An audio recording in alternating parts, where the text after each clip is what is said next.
Et bonjour à toutes et à tous, je suis très heureuse de vous retrouver pour cette nouvelle capsule vidéo où je vais vous communiquer les messages des guides pour la période que nous sommes en train de traverser, c'est-à-dire le mois d'août 2024. Cela fait très longtemps que je ne m'étais pas adressée à vous en vidéo et il y avait une raison euh, particulière à cela, c'est que j'étais en plein déménagement. Ce déménagement a été long à mettre en œuvre. Euh, long à mettre en œuvre dans la matière, notamment sur la partie recréation d'un espace pour accueillir les soins. Et il a été également long à mettre en œuvre à l'intérieur parce que c'était tout un changement de vie souhaité, espéré, qui est intervenu et il m'a fallu un petit peu de temps pour retomber sur mes quatre pattes, comme un chat. Donc me voici à présent. Je vous remercie pour les nombreux messages que vous m'avez adressés pour me demander des clés pour traverser ce que nous sommes en train de traverser. C'est vrai que c'est une année un petit peu complexe. Depuis les années 2019-2020, qui ont été des années très très importantes au regard de l'humanité. On ne va pas revenir sur ce qui s'est passé avec ces virus qui se sont installés et puis tout le bazar qu'il y a eu tout autour.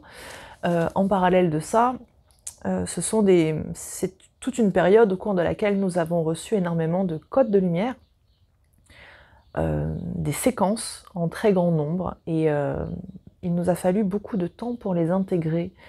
Et ces 3 dernières années, 2021, 22, 23, 24, eh bien, on a parcouru le chemin pour intégrer, essayer de comprendre. Et parfois, c'était très très complexe parce que c'est le propre des séances d'encodage. Eh bien, elles arrivent sous forme cryptée, un petit peu comme certains de nos emails. Et nous n'avons pas toujours les clés intérieures pour y accéder. Ça a été très propice à beaucoup de gens puisque ça nous a conduit à faire un travail intérieur en profondeur, à la rencontre de soi-même, à la rencontre de ses blessures, à la rencontre de ses parts d'ombre, et de laisser de nouveau émerger tout cela, non pas pour souffrir encore une fois, mais justement pour comprendre à la lumière de l'expérience qui a été parcourue, engrangée, depuis le tout début du travail, et cela nous a permis de voir les choses sous un jour nouveau et de sortir un petit peu, de sortir la matière lumineuse encastrée tout au fond de notre matière dense. Bon, ce temps d'intégration est en train de s'achever, il est temps, parce que bien nous en sommes pour beaucoup là, à être assez fatigués, assez là justement de tout ce travail et de tout ce que ça nous a demandé de consacrer en termes d'énergie, tout ce à quoi nous avons dû renoncer pour beaucoup également, pour pouvoir nous engager sur cette voie lumineuse. Bien. À l'heure où je vous parle, je reçois beaucoup de gens en consultation qui se livrent et qui me font part d'un état de fatigue conséquent, constant, malgré les soins répétés, bon, l'énergie remonte et elle redescend, un énorme besoin de dormir, et puis pour beaucoup de gens, cette sensation d'être un peu perdu, un peu noyé, au milieu de tout un tas d'informations reçues en guidance, mais aussi tout ce que l'on peut consulter ici et là sur internet, et ça m'a donné l'envie d'aller faire un petit tour, chose que je ne fais jamais, un petit tour sur YouTube, sur Instagram, sur tous les réseaux, pour voir un petit peu ce qui se racontait. J'ai fait des bonds de 14 mètres de haut, et puis j'ai aussi eu une profonde tristesse, parce que je me suis aperçue que, bien que beaucoup de gens se pensent être dans la lumière, et honnêtement font preuve de beaucoup de bonne volonté et sont de bonnes intentions, ils ne transmettent pas nécessairement les bons messages. C'est comment dire, très saupoudré de fausses croyances, de New Age, de fausses interprétations. moi je vais vous proposer qu'on fasse un chemin différent ensemble. C'est la raison pour laquelle je m'adresse très peu à vous également, c'est d'essayer d'être le plus possible sur ce chemin de vérité, sur ce chemin de lumière, où il y a tellement de choses à dire et tout compte fait, si peu de messages à passer, parce que tout doit vraiment être très simple, vraiment très très très simple.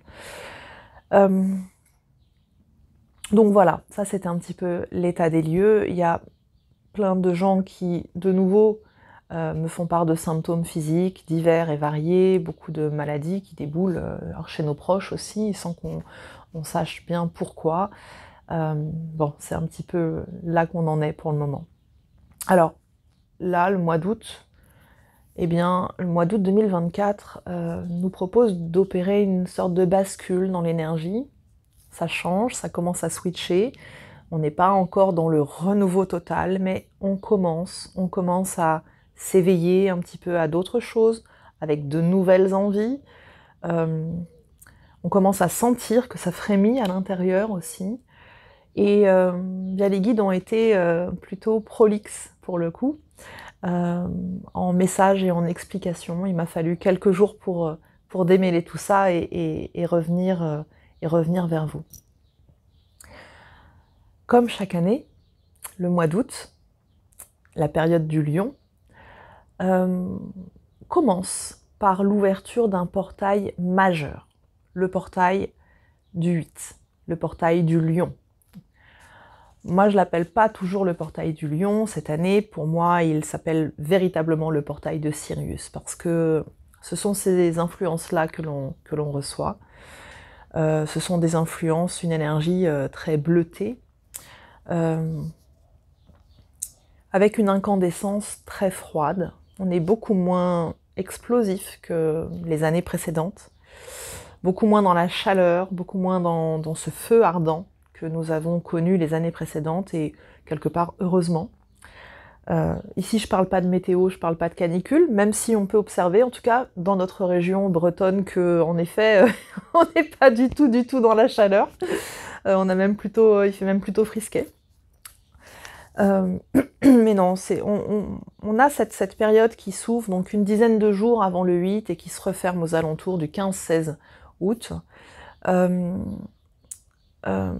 Cette énergie majeure cette année nous propose un feu froid, le feu froid d'ailleurs en sciences physiques, hein, c'est un feu qui se caractérise avec des flammes plutôt bleutées, il est presque imperceptible à l'œil nu. C'est un feu qui ne brûle pas, ou qui brûle, en tout cas qui chauffe moins. Et donc qu'est-ce qu'on doit comprendre dans cette énergie de feu froid? C'est qu'on a une propagation de ce feu, de cette énergie actuelle, qui va se faire très en lenteur cette année. Elle va prendre son temps. C'est un mode de propagation qui est très complexe, qui se fait dans la durée et dont les effets sont à retardement. C'est vrai qu'on a eu l'habitude, moi depuis que je fais ces vidéos, ça fait maintenant un certain nombre d'années, j'avais cette habitude d'observer que dans cette période du mois d'août, il y avait des choses très fulgurantes qui se passaient, des compréhensions fulgurantes. On était tourneboulés, vraiment beaucoup pendant quelques jours, et puis hop, après ça passait, on n'avait plus qu'à intégrer, ça se faisait un petit peu tout seul, plus ou moins. Et là, cette fois-ci, il n'y a pas cette sensation aussi forte, on n'a pas cette sensation d'être dans la machine à laver, sur le programme Essorage 3000 tours. On se sent remué, mais on sent que ça remue l'eau à l'intérieur de nous. Comme si ça faisait un petit peu remonter de la vase, un petit peu ce qui est boueux. En fait, toute notre eau qui est intérieure et énergétique, bien sûr, hein, qui est polluée, ça vient l'agiter un petit peu de façon à ce qu'on puisse prendre le temps d'observer, de faire le tri, et puis d'aller purifier en conscience. Et c'est ce qu'on nous invite à faire là, c'est de véritablement placer non seulement de la conscience, mais également de la volonté, de façon à diriger nous-mêmes ce procédé d'intégration, ce procédé de guérison de lumière. L'image qui m'est venue en préparant cette vidéo et en me connectant sur ce portail de feu du 8 août, en tout cas de la période du 27 juillet au 16 août, c'est l'image de la déesse Sekhmet. La déesse Sekhmet, c'est une déesse égyptienne qui a une tête de lionne et que l'on assimile parfois à Bastet. Alors, en fait, ce sont les deux faces de la même déesse, c'est-à-dire elle est flamboyante avec sa tête de lionne quand elle est Sekhmet et qu'elle va plutôt aller au combat, et elle va être beaucoup plus douce quand elle est Bastet, avec sa tête de chat, et que là, on va aller plutôt vers son acceptation de déesse du foyer. Alors cette déesse Sekhmet, elle porte de nombreux noms suivant les traditions, je ne les ai pas tous en mémoire, mais on a pour exemple Hestia chez les Grecs, Vesta chez les Romains, et ici sur nos terres bretonnes, sur nos terres celtes, eh bien, elle prend le nom de Birgit, Brigantia, ou encore de Dana. Alors moi j'habite dans la vallée du Don, qui est une rivière, le Don, qui se dit en breton Don, et Don c'est le nom de Dana en breton également. Donc on est dans la vallée de Dana. Alors pour les adeptes de Mano, sachez que la chanson a bien été écrite ici, à Gemnepenfao. Et je vous entends chanter d'ici. Dans la vallée, wow, wow. Alors, quels sont les attributs de ces déesses? Eh bien sûr, le foyer, la famille, le feu, et donc l'usage du feu. Alors, certains disent que c'est le feu pour combattre, d'autres que c'est le feu pour se réchauffer. C'est tout en même temps. Donc il est possible qu'au cours de la période, on ait des velléités d'aller se battre. Alors pas toujours se battre contre, mais se battre pour, ou en tout cas mobiliser toute son énergie dans une direction et y placer le feu de façon à propulser un petit peu son action pour concrétiser des choses. Ici, le message de ce portail, c'est « Utilise le feu pour gouverner ». Utilise le feu pour gouverner. Bien sûr, le feu, c'est l'énergie. Mets ton énergie pour gouverner, diriger ton cercle sacré, pour diriger ta création. Ce feu froid, notamment, il aide à transmuter la colère, la frustration, pour créer. Il aide à brûler les scories anciennes, les vieilles mémoires qui sont encore encapsulées, qui sont encore présentes et qui viennent un petit peu comme des grains de sable venir enrayer les rouages de notre quotidien. Ce feu désactive les codes et les engrammes obsolètes. Tout ce qui n'a plus sa raison d'être, tous ces anciens schémas, ces anciens fonctionnements que nous avions par le passé, que nous avions avant de commencer notre réveil, notre renaissance. Tout ça, ça n'a plus de raison d'être. Tous les codes éducatifs aussi. Alors l'éducation, c'est pas que papa et maman, c'est la société dans son ensemble qui nous éduque et qui crée à l'intérieur de nous des programmes. Certains peuvent être juste justifiés et d'autres peut tout à fait les questionner, les remettre en question en disant mais pourquoi, bon sang, est-ce que c'est là? Pourquoi est-ce que je continue à fonctionner comme ça alors que, en fait, je n'adhère pas à tout ça? Donc tout ce qui ne nous semble plus adapté à la période, à ce que nous sommes devenus, eh bien, ce feu vient nous aider à le transmuter, à nous en défaire, à nous en détacher.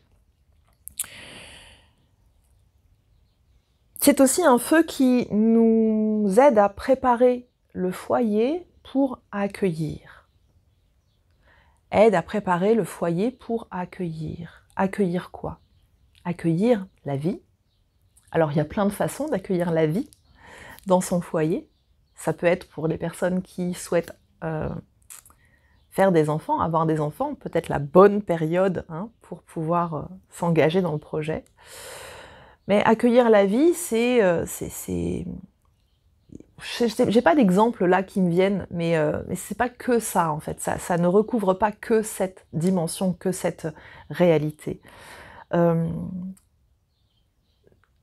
foyer pour accueillir le feu prépare le foyer pour accueillir le feu, c'est amusant, pour accueillir la création, tout simplement. Je crois qu'en fait, c'est un petit peu ce que je voulais vous dire aussi, il n'y a pas qu'une seule manière d'accueillir la vie, c'est accueillir la vie, c'est aussi rentrer dans le processus de création.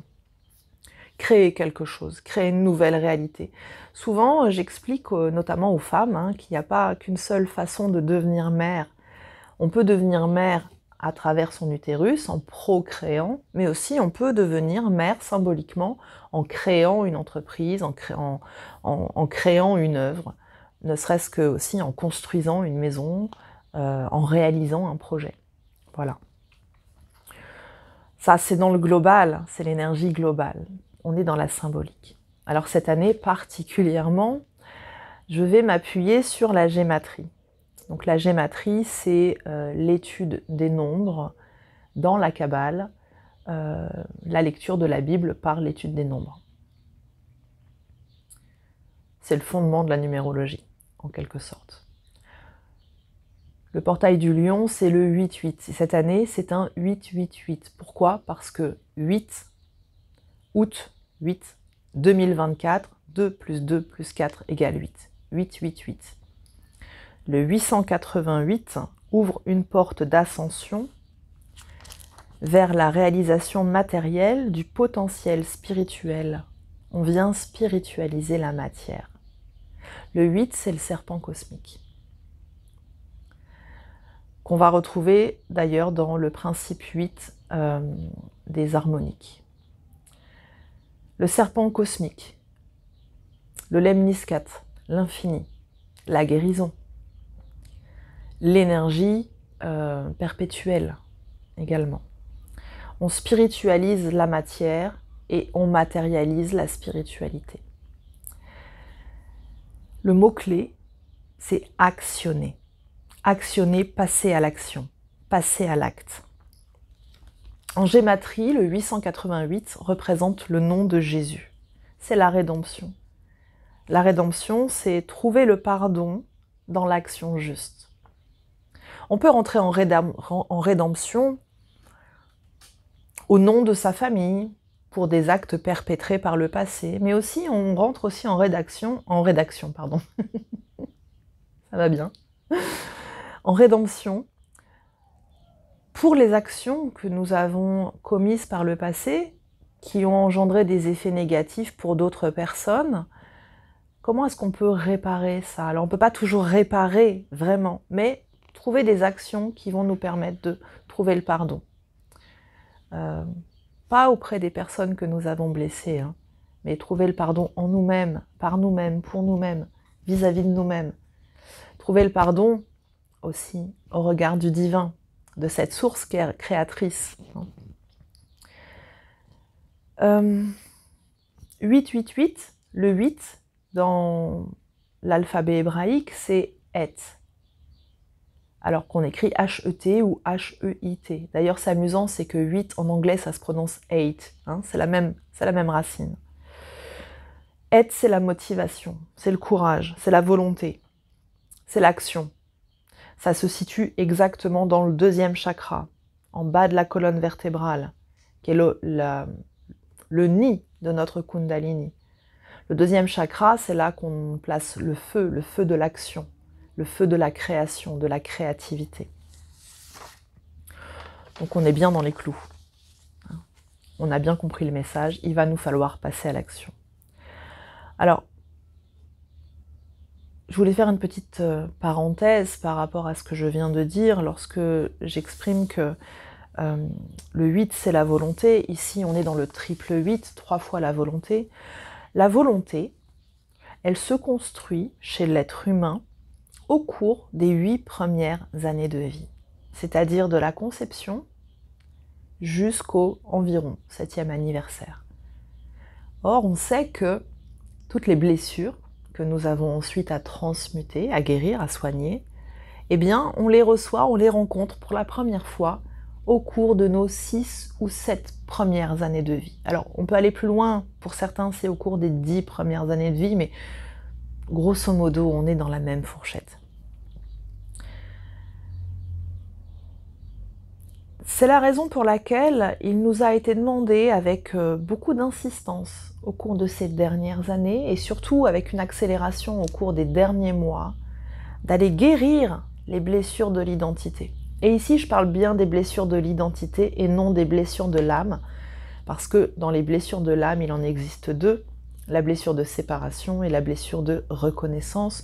Les blessures que nous avons en dessous sont des blessures de l'identité, que nous transportons avec nous, qui trouvent des résonances karmiques, parce que ce sont des blessures émotionnelles, donc qui s'impriment très profondément en nous.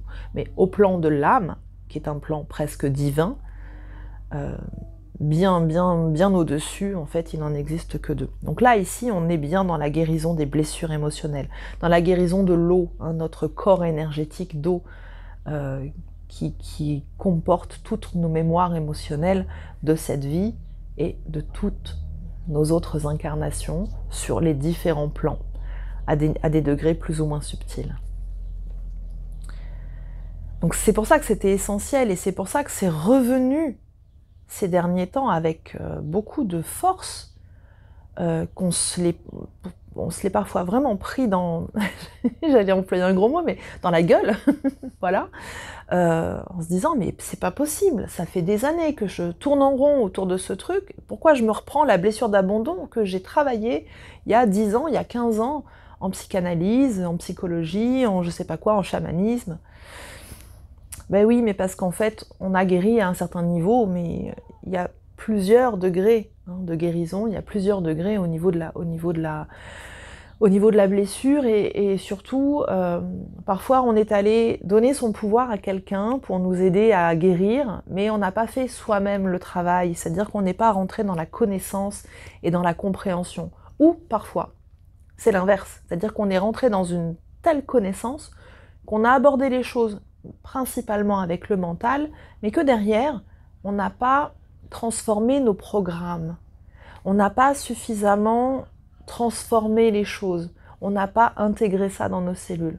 Donc voilà, pour chaque personne, c'est variable, on ne fonctionne pas tous de la même manière, heureusement, sinon je crois que ce serait compliqué. Mais en tout cas, c'est sûr que ça nous demandait, là, ces derniers mois, de revisiter ça, d'aller revisiter ça, de façon à pouvoir répondre à cette question de « que veux-tu » ? J'en ai parlé dans une vidéo il y a peut-être plus d'1 an, où cette question a été posée avec insistance, et moi, en fait, cette question m'a été posée, et m'est encore posée par mes guides, de façon très très régulière, « que veux-tu » ? Mais pas que veux-tu dans le sens de est-ce que tu veux une belle maison, est-ce que tu veux une belle voiture, est-ce que tu veux partir aux Bahamas, est-ce que tu... Non, c'est pas ça, c'est qu'est-ce que toi tu veux pour ton âme, qu'est-ce que toi tu veux pour le divin. Donc qu'est-ce qu'on veut? C'est une réponse à laquelle on ne sait pas répondre. Bon, je vous mets au défi, par exemple, de vous dire, demain, vous avez une baguette magique, et vous avez un fonds d'argent illimité sur votre compte, vous n'avez plus besoin de travailler, donc de recevoir de l'argent pour être rémunéré, et vous pouvez faire strictement tout ce que vous voulez. Plus besoin de se lever le matin, plus besoin de se forcer à faire quoi que ce soit, on peut déménager quand on veut, on peut aller partir vivre au bout du monde, on fait ce qu'on veut. Qu'est-ce qu'on veut faire ? Si je mets de côté les fuites qui nous permettraient de ne pas avoir à affronter telle et telle personne, si je mets de côté l'instinct de vouloir sauver les autres aussi, je vous pose la question, vous les thérapeutes, les artisans de lumière comme on vous appelle, si demain vous n'avez plus besoin de gagner votre vie, est-ce que vous feriez autant de travail? Est-ce que vous accepteriez de continuer à travailler, d'ailleurs, ou pas? Personnellement, j'ai fini par en conclure que oui, je continuerai à le faire parce que profondément, c'est ce que j'aime faire, parce que pour moi, ce n'est pas du travail. En revanche, les conditions, les contraintes seraient probablement très différentes.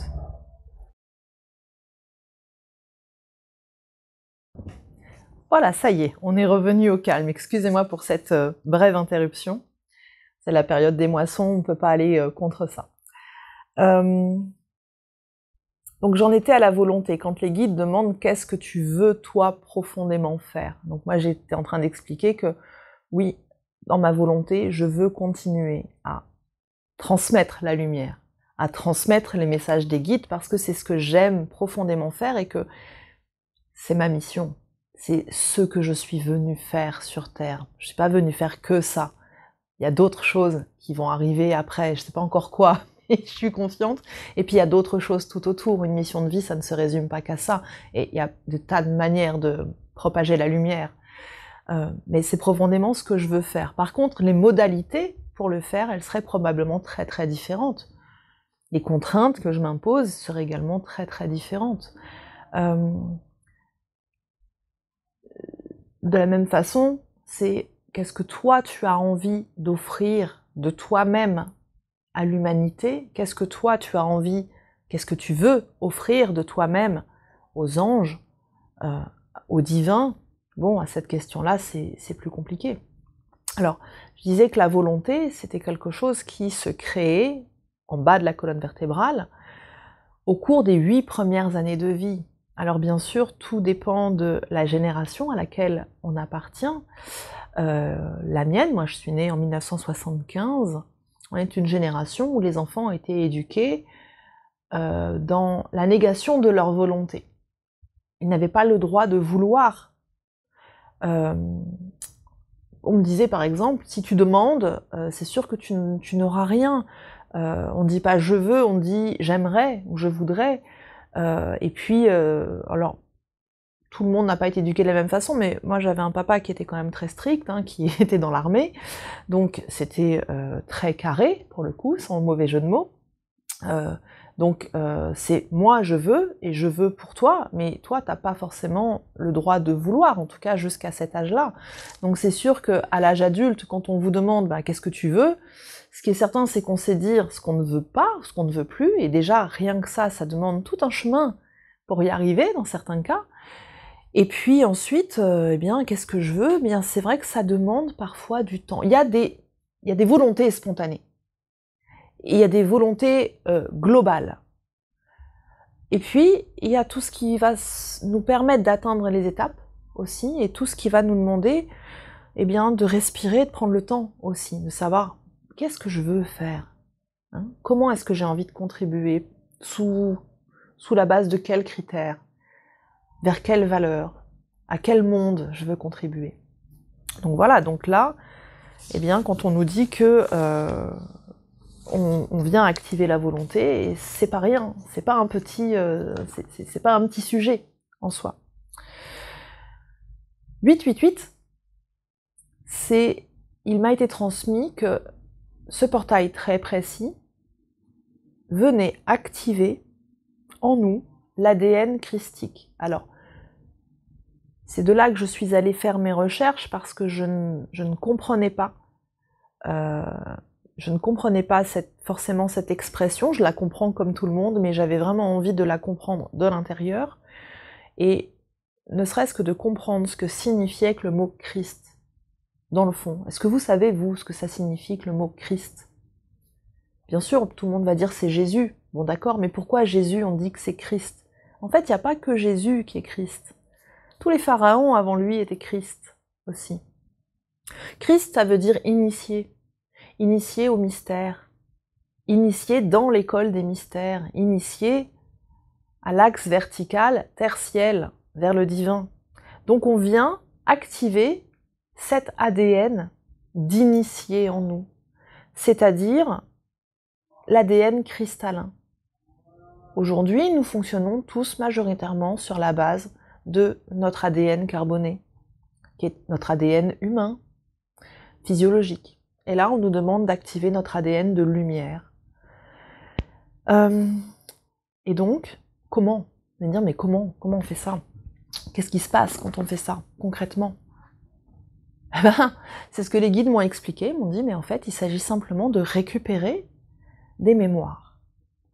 Récupérer des mémoires, parce que, pour ceux qui ont déjà été initiés karmiquement, et il y en a pas mal, ceux qui ont eu des vies antérieures dans des écoles de mystère, dans des populations initiées, eh bien, se souviennent, et on n'a pas qu'un seul karma dans ces situations-là.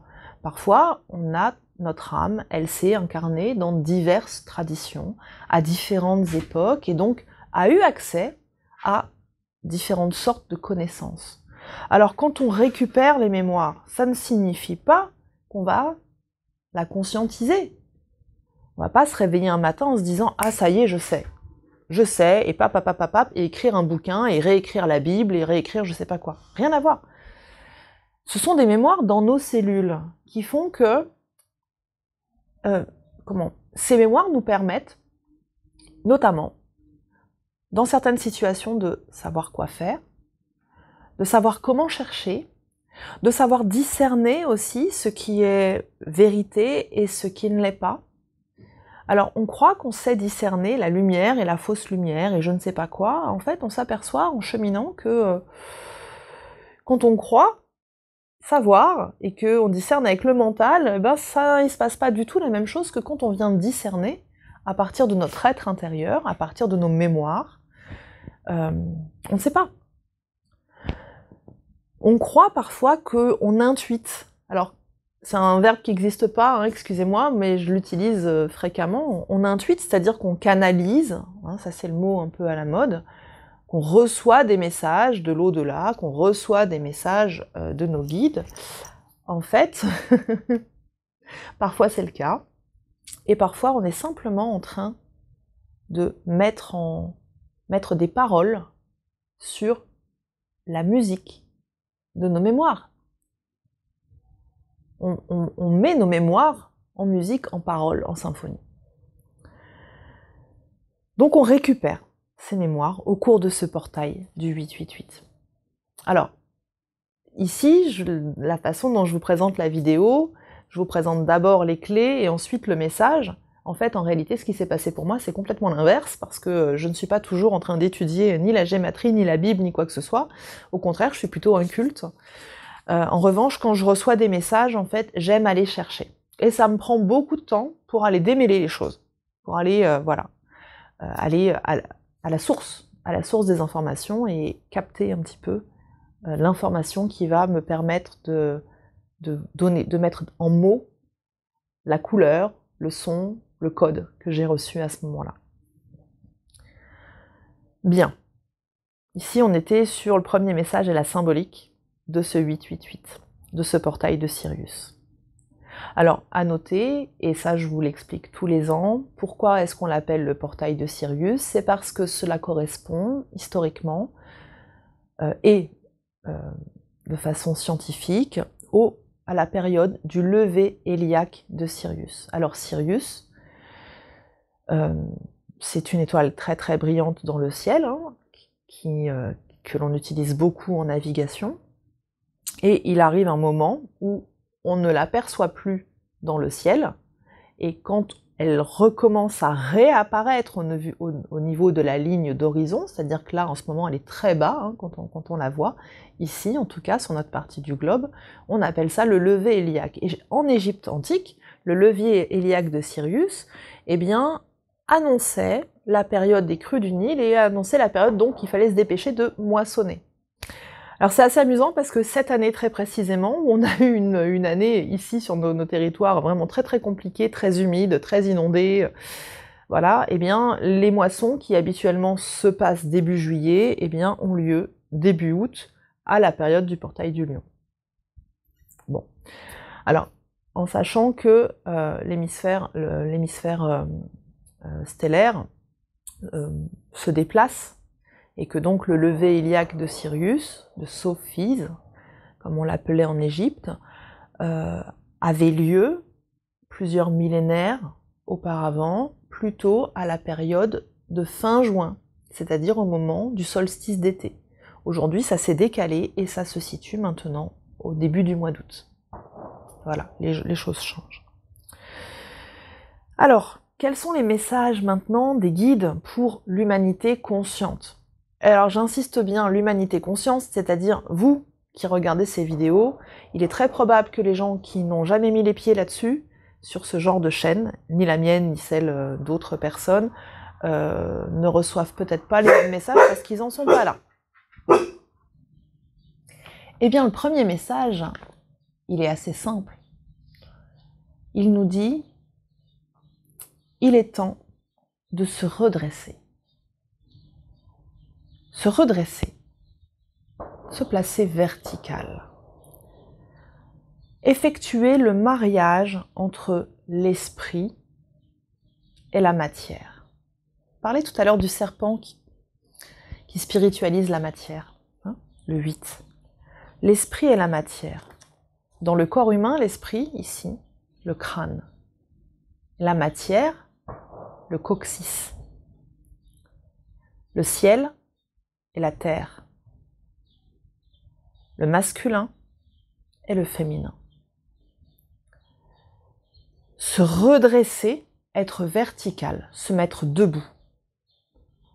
Arrêter d'avancer en soumission. Arrêter d'avancer en évitement. Debout. Être un homme ou une femme debout. Deuxième message, nous disent que ça s'enchaîne. Hein, voilà. Je les ai numérotés, mais en fait, j'ai pas besoin de les numéroter. Mais deuxième, c'est prendre conscience de son pouvoir et de sa souveraineté, et notamment sortir de l'orgueil. Parce que l'orgueil, c'est notamment la non-connaissance de sa propre valeur. Donc prendre conscience de son pouvoir personnel et de sa souveraineté.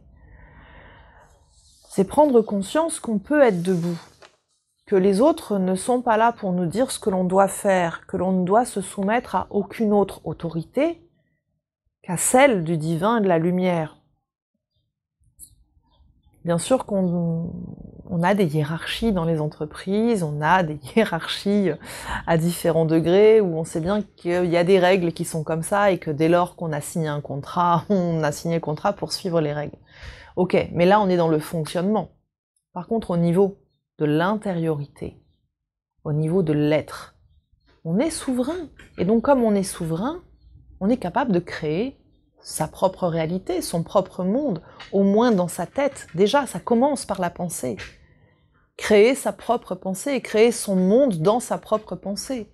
Et se relier au monde qui est le plus proche de la lumière, qui est le plus proche des valeurs que l'on soutient également. Et donc, se redresser, mais pourquoi faire?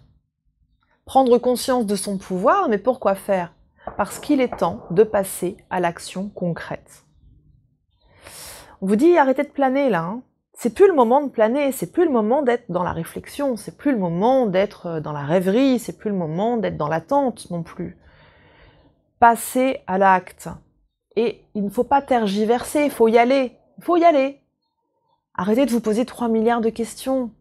Allez-y. Si cette voix intérieure qui vous guide, qui vous conduit, vous dit que c'est là que vous devez aller, arrêtez de vous demander si un tel vous a dit que c'était pas juste, si un tel pense que ce serait mieux d'aller de l'autre côté. Cette petite voix intérieure, là, c'est elle, et ne vous posez pas de questions. Il n'y a pas d'erreur. Il n'y a pas d'erreur. Ça n'existe pas, l'erreur. On y va. On passe à l'action, et ensuite, il est temps de corriger, il est temps d'ajuster le tir.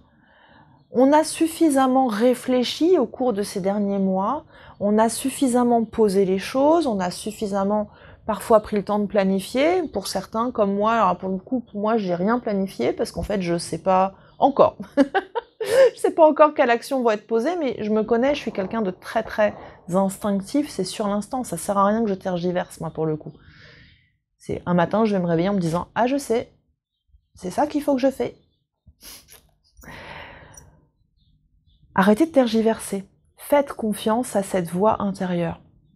Alors comment on fait confiance à sa voix intérieure? Là, en se centrant juste sur le cœur. Le cœur, lui, il sait, j'ai envie ou j'ai pas envie? Ça me fait chaud doudou, là, au fond, ou ah, en fait, j'ai pas trop envie d'y aller. Bah si, ah, en fait, j'ai pas trop envie d'y aller, machin, bah peut-être que c'est pas la bonne voie, c'est peut-être parce que j'ai encore trop de peur et qu'il va falloir aller les regarder un petit peu, les prendre dans les bras, les cajoler pour pouvoir y aller ensuite. Mais généralement, on sait au fond de nous hein, ce qu'on doit faire. On le sait, c'est dans le cœur. Hein. Donc quand je suis connectée à mon cœur et que j'écoute ça, bien sûr que ma raison, mon mental, va m'aider à y aller de façon prudente, sans me faire mal, à pas faire n'importe quoi, parce que c'est jamais bon de façon générale, mais se connecter au cœur. Les guides nous disent aussi que il est vraiment temps de prendre conscience de votre capacité à matérialiser. Tous les potentiels sont enregistrés. Ils sont enregistrés à l'intérieur de vous. Tous les potentiels auxquels vous pourriez avoir accès sont enregistrés. C'est pas la peine d'aller chercher toujours plus. Alors je pense aux gens qui veulent se lancer, alors j'en vois beaucoup, ils veulent se lancer dans l'énergétique. La seule raison à se poser c'est, je l'ai ou je l'ai pas? Mes mains elles parlent ou elles parlent pas? Je sens ou je sens pas? Bon, eh ben je vais commencer. C'est pas la peine d'aller faire des formations. En plus, je vais vous dire, honnêtement, le fond de ma pensée. Toutes les formations en énergétique, c'est complètement foireux. C'est foireux, ça sert à rien. C'est du marketing.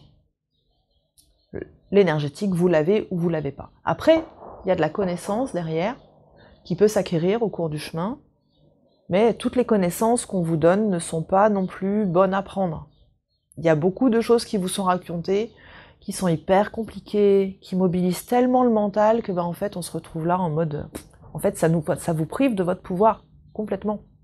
Alors, si vous pensez vraiment que c'est ça que vous êtes venu faire sur Terre, que vous avez envie de le faire, que le cœur y est, qu'il y a du potentiel, commencez et apprenez au fur et à mesure et faites-vous superviser par des gens de confiance. Il y en a plein. Des bons énergéticiens, des bonnes énergéticiennes. Bon, là, je parle de cette partie-là, mais dans plein d'autres domaines, c'est pareil. Les domaines de l'accompagnement, mais aussi plein d'autres domaines. À un moment donné, la formation initiale, elle suffit. La bonne volonté, elle suffit. Et puis, au fur et à mesure, on va chercher les connaissances, les compétences dont on a besoin. Mais il faut arrêter de rester dans cette espèce de zone de « Ah bah ouais, mais je sais pas trop, j'ose pas trop y aller, mais moi je peux pas y arriver, mais... » Tu le sauras pas si t'as pas essayé.